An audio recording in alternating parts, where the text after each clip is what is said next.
The greatest sorrow in the life of Chips star and 1970s icon Erik Estrada was his estrangement from his father, Renildo Estrada, and his guilt for not being able to protect his children from the damage his fame brought. Born on March 16, 1949, in East Harlem, New York, to a family of Puerto Rican descent, Estrada grew up in difficult circumstances. His parents divorced when he was 2 years old. His mother, Carmen Moreno, a seamstress, raised him and his siblings alone in Spanish Harlem, a neighborhood rife with gangs and drugs. He rarely saw his father, and his most painful memory was when he accidentally saw him injecting drugs in the bathroom as a child. An experience he described in his autobiography. "My road from Harlem to Hollywood as a shock that left him both angry and ashamed. He cried alone in his room, wishing he could change his father, but his relationship with him remained a wound that never healed.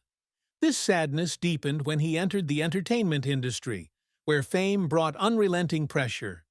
As a star, he was often away from home, missing important moments with his children, Anthony Eric, Brandon Michael Paul, and Francesca Natalia. Once, in 1995, when Anthony, then 9, said in a letter that he wanted his father to be home instead of being a Ponch on TV, Estrada cried in a hotel room in Mexico, realizing that fame could not make up for the distance from his children. This sadness was amplified by controversies in his career, such as when he was criticized for appearing in B-movies in the 1980s, which made him feel like he was hurting his family. He shared in a 2019 interview on Watch What Happens Live that he wished he could go back to spend more time with his children, especially when Brandon faced the pressure of being the son of a star. His greatest sorrow was the sense of helplessness as his loved ones suffered in his absence, a scar that would last for decades and define him. Erik Estrada's career has been a journey spanning more than 5 decades, filled with great success, bitter failures, and struggles that left him crying from the stress and hurt. Growing up with dreams of becoming a police officer, Estrada turned to acting after joining the drama club at Louis D. Brandeis High School. His first role was as Nicky Cruz in The Cross and The Switchblade in 1970, an independent anti-drug film, which marked his breakthrough into Hollywood. His most iconic role, however, was as Francis Ponch Poncherello on Chips, which aired from 1977 to 1983. With 139 episodes, Chips made Estrada an international star, beloved for his sexy looks, muscular physique, and confident manner on a police motorcycle. The series was a ratings hit, and in 1979, he was named one of the 10 sexiest bachelors in the world by People magazine. After Chips, he tried his hand at the Latin American telenovela market, notably playing Johnny in Two Women, One Road in 1993. To prepare, he took a crash course in Spanish in 30 days, and the show became the longest-running telenovela in Latin American history, with over 400 episodes, reviving his career. He also appeared in films such as Loaded Weapon 1 in 1993, Van Wilder in 2002, and voiced a role in Planes, Fire and Rescue in 2014. Outside of acting, he was a reality television personality, appearing in The Surreal Life in 2004 and Mira Quien Baila in 2011, where he finished third. He also worked as a reserve police officer in Muncie, Indiana, and a cybercrime investigator in Virginia, demonstrating his commitment to his youthful dreams. However, his career was not without its setbacks. After Chips, he struggled to maintain his stardom, taking roles in B-movies such as Night of the Wilding and 1990's Caged Fury, which were criticized for their low quality. He cried in the studio after a director told him he was just another muscle guy from Chips, feeling like his talent was being overlooked. Another setback was when he turned down the lead role in a 1985 Hollywood action film for fear of not being good enough, a decision he regretted for the rest of his life. In Two Women, One Road, He had trouble remembering his Spanish lines, forcing him to reshoot a scene 10 times, leaving him crying in shame in front of the crew. The pressure of the grueling schedule also took its toll on him. In 1989, while filming Guns, he collapsed on set after working 60 hours straight, and after recovering, he tearfully told his second wife, Peggy Rowe, that he feared he could no longer continue. Controversies, such as being criticized for his product placement on television in the 2000s, also hurt him. He cried in his car, telling his son Anthony that he only wanted to be remembered for Chips. Still, Estrada persevered, and his return to Finding Faith in 2013, an educational film about internet safety, showed he never gave up on his passion. Erik Estrada's accomplishments have always been about more than just fame and awards, but also about using his influence to create positive change in society. From a young age, he dreamed of being an inspirational figure, despite his difficult childhood in Spanish Harlem. One of his greatest achievements was making Chips a cultural icon, paving the way for cop dramas on television.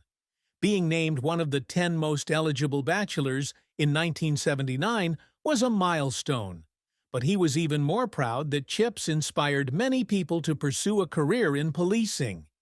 He cried when a fan in Indiana said, in 2010, that they became cops because of watching him on Chips. Another achievement was his telenovela career with 2 Women, One Road, which helped him conquer Latin American audiences and prove that he could overcome language barriers. He also won a Golden Apple in 1980 and has been nominated for several other awards, although he considers his greatest reward to be the love of the audience. In addition to acting, he was an ambassador for DARE in 2000, an anti-drug campaign, and frequently speaks to children about the dangers of drugs. He cried when a student thanked him in 2005, saying he had helped him stay away from drugs. He also supports the American Heart Association, the United Way, and the CHP 1199 Foundation, donating thousands of dollars to the families of fallen police officers. His service as a reserve police officer in Muncie and a detective in Virginia is a personal achievement, demonstrating his commitment to the community. He cried when he was awarded his police badge in 2008, remembering his childhood dream. He is also a musician, releasing several albums, and a motorcycle enthusiast, participating in charity rides with the Blue Knights and the Loyal Order of Moose. One time, in 2015, after completing a charity motorcycle ride for children with heart disease, he cried when he saw the smile of a sick child, feeling like he had found his purpose in life. These achievements are the result of perseverance and passion, as he constantly overcomes personal limitations to leave his mark on the entertainment industry and society. Erik Estrada's love and marriage has been a tumultuous journey, with 3 marriages and deep sadness. His first marriage to Joyce Miller began in 1979, after a year of dating. However, just a month after the wedding, they divorced in 1980 without having children. Estrada described in his autobiography that he was not ready for marriage, and that arguments over his busy schedule destroyed the relationship. He cried when signing the divorce papers, feeling like he had failed to build a family. His second marriage to Peggy Rowe, an entertainment executive, began in 1985 and lasted until 1990. They had 2 sons, Anthony Eric and Brandon Michael Paul. Although initially happy, the marriage fell apart due to his frequent absences and the pressures of his declining career. Once, in 1989, when Rose said she felt lonely, he cried in the living room, promising to change, but they eventually divorced. He felt guilty for not spending enough time with Anthony and Brandon, especially as Brandon faced the pressures of his father's fame. His third marriage to Nanette Mirkovich, a film sound technician, began in 1997 and has continued to this day. They have a daughter, Francesca Natalia, born in 2000. Nanette brought stability to his life, and he often calls her the love of my life in interviews. They lived in Studio City, California, and were often seen together at events like Race to Erase MS. But even in their marriage, he had his share of heartache. In 2005, when he missed Francesca's 5th birthday to film a commercial in Florida, Nanette said she was tired of raising the child alone, prompting him to cry and fly back immediately to apologize. He was also rumored to have had an affair with Marie Osmond after she revealed on Watch What Happens Live in 2019 that they had dated briefly, which caused tension with Nanette. He cried as he explained to her that it was in the past, and she forgave him. The heartaches from his first 2 marriages and the challenges of his marriage to Nanette were lessons in appreciation and commitment, which helped him build a stronger relationship. Erik Estrada's children were both his greatest pride and his source of sorrow. He has 3 children: Anthony Erik Estrada, born in 1986, Brandon Michael Paul Estrada, born in 1987 from his marriage to Peggy Rowe, and Francesca Natalia Estrada, born in 2000 from his marriage to Nanette Mirkovich.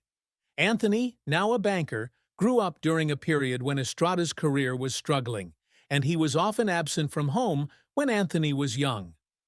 Once, in 1993, when Anthony said he felt like his father loved chips more than me, Estrada cried, hugged his son, and promised to change.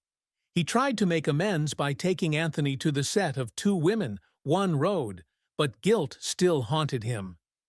Brandon, a pole vaulter, faced the pressures of being the son of a celebrity. In 2005, when Brandon was teased by his friends for appearing in a cheesy commercial, he